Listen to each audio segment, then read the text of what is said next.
Hello everyone, on the behalf of study IQ PCS मैं आदित्य वैभव आप सबका स्वागत करता हूं। तो दोस्तों, जैसा कि आप सब लोग मेरे पीछे थंबनेल पर देख ही रखे होंगे, एक new channel study IQ PCS launch हो चुका है। तो आप सबसे रिक्वेस्ट है, एक बार इस चैनल को विजिट कीजिए और अपने दोस्तों के साथ जितना हो सके शेयर कीजिए और चैनल को जरूर से जरूर सब्सक्राइब कीजिए, क्योंकि हमारा थीम है कि अब हम एसडीएम बन के रहेंगे और आपके सपने के साथ स्टडी आईक्यू पीसीएस की टीम हमेशा साथ खड़ी थी, खड़ी है और खड़ी रहेगी। तो जल्द से जल्द आप इस चैनल को विजिट कीजिए और अपने जितने भी स्टडी रिलेटेड ग्रुप्स हैं उन सब में इस चैनल के लिंक को कॉपी करके आप लोग शेयर कर दीजिए।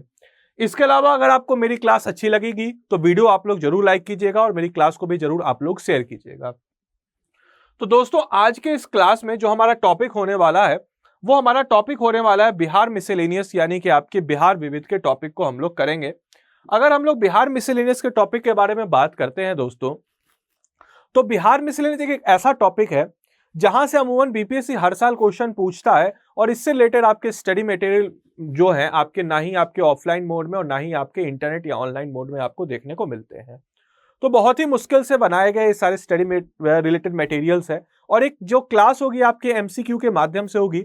तो आप सबसे रिक्वेस्ट है कि जैसे ही मैं कुछ क्वेश्चंस डालूं आप सब कमेंट में इसके आंसर को जरूर लिखिए। इससे क्या होगा, अगर मान के चलिए आपने इस सवाल का जवाब सही दिया तो आपको याद हो जाएगी कि हाँ भाई मैंने इस सवाल का जवाब सही दिया।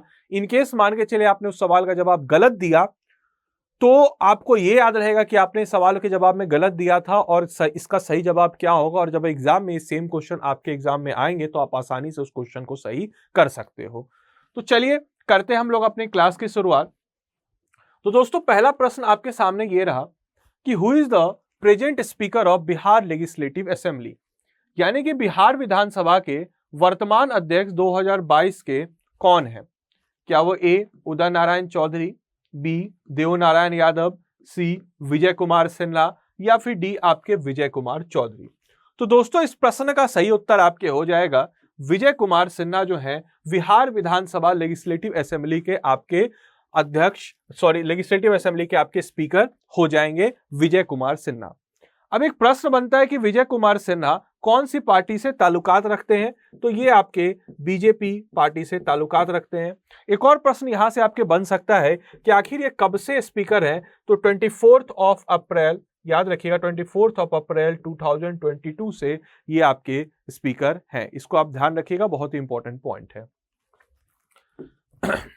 इसके अलावा जब हम लोग बिहार विधानसभा के बारे में बात करते हैं दोस्तों, तो बिहार विधानसभा में कितनी सीट्स है मैं आपको बताना चाहूंगा। तो 243 सीट्स आपको बिहार विधानसभा में देखने को मिल जाएंगी।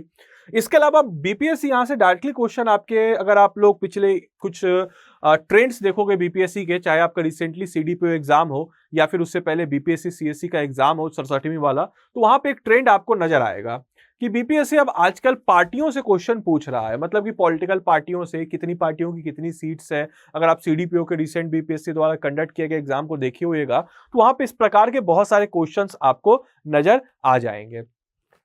तो 243 सीट्स है आपके बिहार विधानसभा में, जिसमें से जो गवर्नमेंट में है यानी कि जिसकी सरकार चल रही है वो है आपके NDA, national democratic alliance, 127 seat के साथ।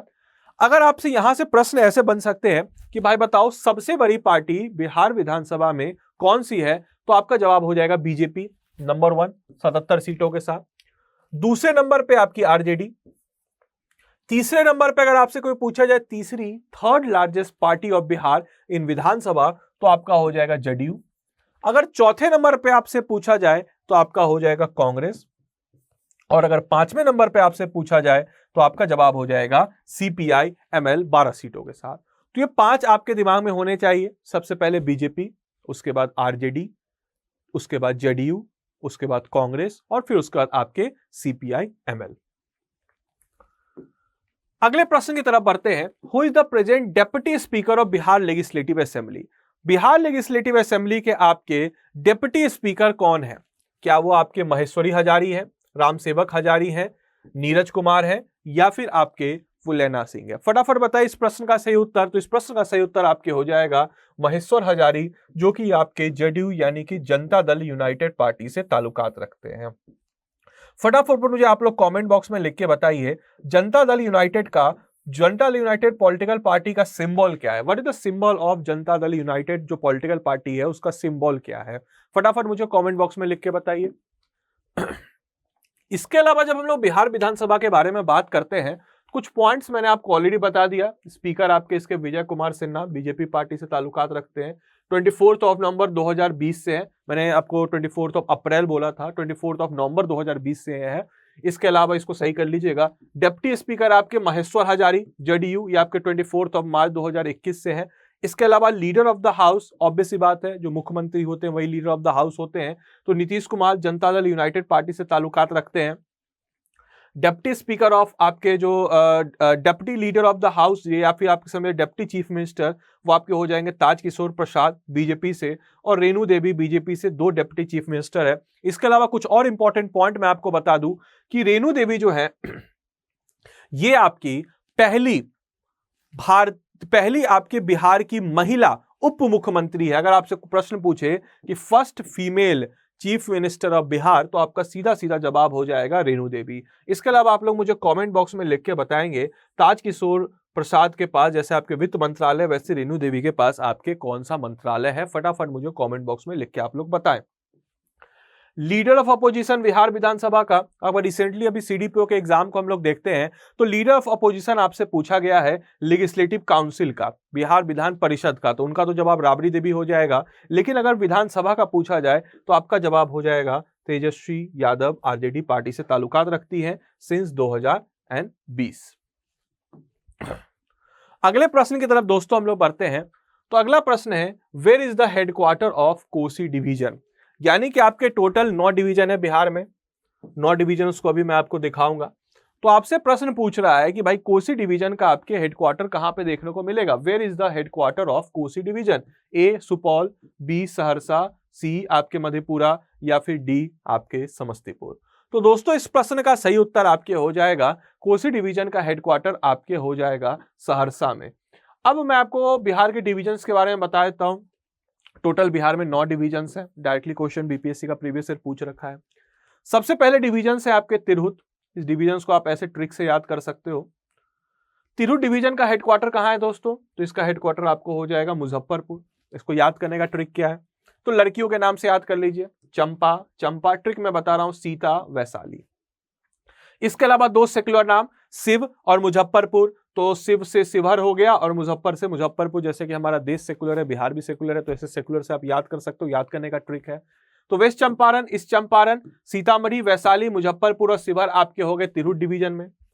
अब स्टोरी लाइन तैयार कीजिए कि वैशाली नाम की एक लड़की है जो कि बन जाती है एसडीएम, एसडीएम, यानी कि S for Samastipur, D for Darbhanga, M for Madhubani. ये आपका हो गया दरभंगा डिवीजन। ये दरभंगा डिवीजन हो गया, इसका हेडक्वार्टर दरभंगा। अब ये बन जाती है एसडीएम। तो एसडीएम बनने के बाद ये करती है आपके एसएमएस, एसएमएस, यानी कि सहरसा, मधेपुरा, सुपौल आपका हो गया। अब जैसे एसडीएम बनने के बाद ये करती है एसएमएस। तो एसएमएस जैसे ही आपके आते हैं बैंक अकाउंट से, तो आप भागे भागे बैंक की तरफ चले जाते हैं। तो भाग कर कहां गया? बैंक की तरफ। तो ये भागलपुर डिवीजन, भागलपुर, बांका। अब जैसे ही आप बैंक की तरफ पहुंच जाते हैं, ये ट्रिक करने का आपको ट्रिक मैं बता रहा हूं। वहां पे किशन बोलते हैं, अरे पीके तुम, पीके मतलब पवन कुमार या पुरुषोत्तम कुमार, कुछ भी आप रख सकते हो। अरे पीके तुम, अरे सररिया, किशन, फिर उसके बाद किशन कुमार से हो गया किशनगंज, पीके से हो गया पी से पूर्णिया, और के से आपके हो गया कटिहार। तो इस तरीके से हम लोग याद कर सकते हैं पूर्णिया डिवीजन। अब आता है आपके ये वाला डिवीजन, यानी कि सारण डिवीजन। तो सिंपल सा चीज है, हम लोगों ने अभी यहां पे देखा शिव, ठीक है, शिव यहां पे हम लोगों ने देखा, शिव से शिवहर बना। तो शिव और गोपाल का सार एक ही है, ध्यान रखिएगा। शिव से सिवान, गोपाल से गोपालगंज, सार से हो गया सारण। ये 3 आपके हो गए सारण डिवीजन। इसके अलावा मैं आपको बताना चाहूंगा आपके पटना डिवीजन के बारे में दोस्तों। तो पटना डिवीजन को याद करने का ट्रिक है दोस्तों, कुछ ऐसे हम लोग याद कर सकते हैं कि रोहतास से हम लोग याद कर सकते हैं रोहित, और आपके कैमूर से हम लोग याद कर सकते हैं तैमूर। तो कैमूर यानी कि तैमूर और रोहित में होती है बॉक्सिंग, भोजन के लिए, भोजन से भोजपुर। तो ऐसे याद कर सकते हैं कैमूर रोहित में होती है बॉक्सिंग, भोजन के लिए, और पटना और नालंदा में इसके बारे में बताया जाता है। तो कैमूर से हो गया आपके, तैमूर से हो गया कैमूर, रोहित से हो गया रोहतास, बॉक्सिंग से हो गया बक्सर, भोजन से हो गया भोजपुर, और पटना नालंदा में इसके बारे में बताया जाता है। अब इसके अलावा भोजन की लड़ाई होती है तो मान के चलिए परवल की लड़ाई होती है, परवल से हो गया आपका अरवल। और नवादा के जहन में आया कि वो परवल लेने गया कहां, औरंगाबाद, तो नवादा जहन से हो गया जहानाबाद, गया से हो गया गया, परवल से हो गया अरवल, और औरंगाबाद, ऐसे करके हम लोग याद कर सकते हैं आपके मगध डिवीजन को। और जो बचा हुआ है आपके, चाहे खगड़िया हो, बेगूसराय हो, मुंगेर हो, लखीसराय हो, शेखपुरा हो, जमुई हो, ये आपके हो जाएगा मुंगेर डिवीजन में। अगर ये ट्रिक आपको अच्छी लग रही हो तो वीडियो को जरूर आप लोग लाइक कीजिएगा, और क्योंकि आपका यही लाइक शेयर हमें मोटिवेट करता है to do much more harder work. अगले इस पे हम लोग बढ़ते हैं, when was the Bihar reorganisation act passed in Lok Sabha, यानी कि लोकसभा में बिहार पुनर्गठन अधिनियम कब पारित किया गया था? क्या वो 2 अगस्त था, क्या वो 2 सितंबर था, क्या वो 2 नवंबर था, या फिर वो आपके 2 दिसंबर था? तो दोस्तों इस प्रश्न का सही उत्तर आपके हो जाएगा 2 अगस्त। यानी कि प्रश्न को देखिएगा, लोकसभा में, यानी कि जो लोकसभा है वहां पे बिहार पुनर्गठन अधिनियम आपके कब पास किए गए थे, यानी कि बिहार से जब झारखंड स्टेट अलग हुआ था वो आपके कब पास किया गया था? तो 2 अगस्त को ये आपके पास किया गया था। इसको ध्यान रखिएगा, डायरेक्टली क्वेश्चन यहां से आपके बनते हैं। इसके अलावा when was the Bihar reorganisation act pass in the Rajya Sabha, यानी कि राज्यसभा में बिहार पुनर्गठन अधिनियम कब पारित हुआ था? ऑप्शन है आपके 11 जुलाई, 11 अगस्त, 11 सितंबर, या फिर आपके 11 अक्टूबर। तो दोस्तों इस प्रश्न का सही उत्तर हो जाएगा आपके 11 अगस्त। आइए अब जानते हैं बिहार रिकॉग्निशन एक्ट को, यानी कि बिहार पुनर्गठन अधिनियम 2000 को। ये 2000 में भारत की संसद द्वारा पारित किया गया एक कानून था। लोकसभा और राज्यसभा में क्रमशः 2 और 11 अगस्त को पारित किया गया, और 15 नवंबर, डायरेक्टली क्वेश्चन अभी बीपीएससी में भी आपके आए थे, 67वीं बीपीएससी जो एग्जाम आपका कैंसिल हो गया कि बिहार से झारखंड कब अलग हुआ, तो 15 नवंबर 2000 को इनमें नए राज्य बनता, और नया राज्य जो बनता है वो आपका होता है झारखंड। याद रखिएगा, एक एक पॉइंट आपके लिए बहुत ज्यादा इंपॉर्टेंट है। अगले प्रश्न की तरफ बढ़ते हैं हम लोग। Which president of India was once the governor of Bihar, यानी कि आपके भारत का कौन सा ऐसा राष्ट्रपति है जो कि बिहार का एक बार राज्यपाल था? क्या वो प्रतिभा सिंह पाटिल है, क्या वो रामनाथ कोविंद है, एपीजे अब्दुल कलाम है, या फिर प्रणब मुखर्जी है? तो दोस्तों अभी जो हमारे करंट आपके प्रेसिडेंट है रामनाथ कोविंद, वो इस प्रश्न का आपके सही उत्तर हो जाएगा कि वो आपके बिहार के राज्यपाल भी रह चुके हैं। इसके अलावा वो भारत के राष्ट्रपति, करंट राष्ट्रपति भी है। कब से हैं? तो दोस्तों 25 जुलाई 25 जुलाई 2017 से लेकर के 2022 तक वो आपको नजर आते हैं। बहुत इंपॉर्टेंट पॉइंट है, इसको नोट डाउन आप लोग कर लीजिएगा। क्वेश्चन नंबर 7 की तरफ बढ़ते हैं। Who are the first governor of Bihar before independence, बहुत इंपॉर्टेंट, यानी कि आजादी की लड़ाई, यानी कि आजादी से पहले बिहार के राज्यपाल कौन थे? पहले राज्यपाल, बहुत इंपॉर्टेंट पॉइंट है, ध्यान रखिएगा दोस्तों। क्या वो आपके सर मुरिक गैनियर हॉलेट थे, सर जेम्स डेविड सिफ्टन थे, सर थॉमस जॉर्ज रदरफोर्ड थे, या फिर सर थॉमस अलेक्जेंडर स्टुअर्ट थे? Sir Maurice Garnier Hallett, sir James David Stephen, sir Thomas George Rutherford, या फिर सर थॉमस आपके अलेक्जेंडर स्टुअर्ट? तो दोस्तों इस प्रश्न का सही उत्तर हो जाएगा सर जेम्स डेविड स्टीफन, इस प्रश्न का आपके सही उत्तर हो जाएगा। अब एक प्रश्न मैं आपको बता देता हूं कि एक प्रश्न आपके दिमाग में बन रहा होगा कि आखिर ये तो थे सर जेम्स डेविड सिफ्टन तो थे, लेकिन आपके कब से कब तक थे दोस्तों? तो 1 अप्रैल 1936 से लेकर के 10 मार्च 1937 तक। 1 अप्रैल 1936 से लेकर के 10 मार्च 1937 तक। कौन भैया? तो आपके सर जेम्स डेविड सिफ्टन जो थे ये आपके बिहार के पहले, मतलब बिफोर इंडिपेंडेंस पहले आपके राज्यपाल थे। बहुत इंपॉर्टेंट पॉइंट है। क्वेश्चन नंबर 8 की तरफ हम लोग बढ़ते हैं। Who are the first governor of Bihar after independence, यानी कि बिहार राज्य के पहले राज्यपाल कौन थे? क्या वो आपके आर दिवाकर थे, बी आपके माधव श्रीहरि एनी थे, जाकिर हुसैन थे, या फिर आपके जयराम दास दौलत राम थे? तो दोस्तों इस प्रश्न का सही उत्तर आपके हो जाएगा डी, यानी कि आपके जयराम दास दौलत राम। अब एक प्रश्न आपके अंदर आ रहा होगा कि ये कब से कब तक थे? तो 15 अगस्त 1947 से 11 जनवरी 1948। याद रखिएगा 15 अगस्त 1947 से 11 जनवरी 1948 तक ये आपके बिहार के मतलब कि पहले गवर्नर थे Bihar after independence. Question number 9 की तरफ बढ़ते हैं। Who are the last governor of Bihar under the British Raj, यानी कि ब्रिटिश राज के अंतर्गत बिहार के आखिरी आपके गवर्नर आपके कौन थे? Sir Hugh Dow, sir Thomas Alexander Stewart, sir Francis Mudie या फिर सर थॉमस जॉर्ज रदरफोर्ड। तो दोस्तों इस प्रश्न का सही उत्तर हो जाएगा sir Hugh Dow is the right answer, और ये आपके लास्ट गवर्नर थे Bihar under the British Raj. अगले प्रश्न की तरफ बढ़ते हैं, who are the first chief minister of Bihar. बहुत ही इंपॉर्टेंट क्वेश्चन है कि बिहार राज्य के पहले मुख्यमंत्री कौन थे? क्वेश्चन है, ऑप्शन है आपके दीप नारायण सिंह, इसके अलावा विनोदानंद झा, कृष्ण वल्लभ सहाय या फिर श्री कृष्ण सिंह।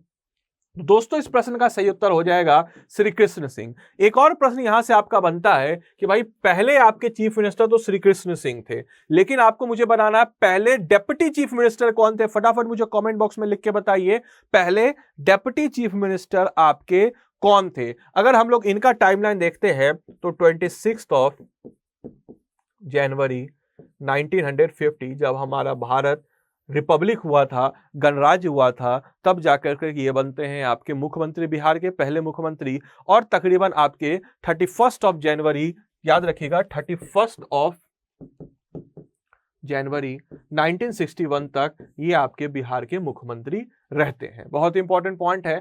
तो इनका मैं आपको बता देता हूं, जो अनुग्रह नारायण सिन्हा जो है वो आपके पहले बिहार के डेप्यूटी चीफ मिनिस्टर थे, याद कर लीजिएगा आपके अनुग्रह नारायण सिन्हा। इसके अलावा अगर क्लास अच्छी लग रही हो वीडियो को जरूर लाइक कीजिएगा। अभी और क्वेश्चन है, अगर आप लोगों में से कोई भी बिहार पीएससी का स्मार्ट कोर्स लेना चाहता हो तो ले सकता है। स्टडी IQ ऐप डाउनलोड कीजिए, और स्टडी IQ ऐप को डाउनलोड करते ही आपको वहां पे सर्च करना होगा बिहार, और बिहार को सर्च करते ही आपको आ जाएगा ये कोर्स। इस कोर्स पे जाइएगा, फी आपकी नजर आएगी 20,000 रुपए, लेकिन जैसे आप इस कोड को अप्लाई कीजिएगा EDBH, इस कोड को अप्लाई करते ही आपको मिलेगा डिस्काउंट, और आपकी फी हो जाएगी 4,999 रुपए। और इस 4,999 रुपए में आपको मिलेगा प्रीलिम्स प्लस मेंस की classes, Hindi medium, English medium, सारी की सारी क्लासेस मिलेंगी। और इस कोर्स में मैं आपको हिस्ट्री और आपके बिहार जीके पढ़ाता हूं, और अगर आप इस कोर्स को लेते हो तो मेरी क्लास के साथ ही साथ आप जितने भी एजुकेटर है सारी की सारी क्लास को एक्सेस आप लोग कर पाओगे। ऑफर वैलिडिटी सिर्फ और सिर्फ 25 जून 2022 तक है। तो जल्द से जल्द इस कोर्स में अपने आप को एनरोल करें और अपनी तैयारी की तरफ एक कदम और बढ़ाइए, और SDM बनने का अपना सपना आप लोग पूरा कर सकते हैं।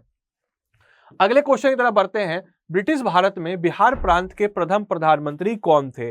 बहुत इंपॉर्टेंट क्वेश्चन है कि भाई बताओ कि who are the first premier, ध्यान रखें इंग्लिश में इसको कहते हैं प्रीमियर और हिंदी में इसको प्रधानमंत्री कहते हैं। बिहार प्रोविंस में ब्रिटिश इंडिया के पहले प्रधानमंत्री कौन थे या प्रीमियर कौन थे? तो दीप नारायण सिंह, श्री कृष्ण सिंह, मोहम्मद यूनुस या फिर विद्युश्री प्रसाद मंडल। तो दोस्तों इस प्रश्न का सही उत्तर C हो जाएगा आपके मोहम्मद यूनुस जो थे वो आपके बिहार प्रोविंस के ब्रिटिश इंडिया में पहले आपके प्रीमियम थे, इसको आप लोग ध्यान रखिएगा।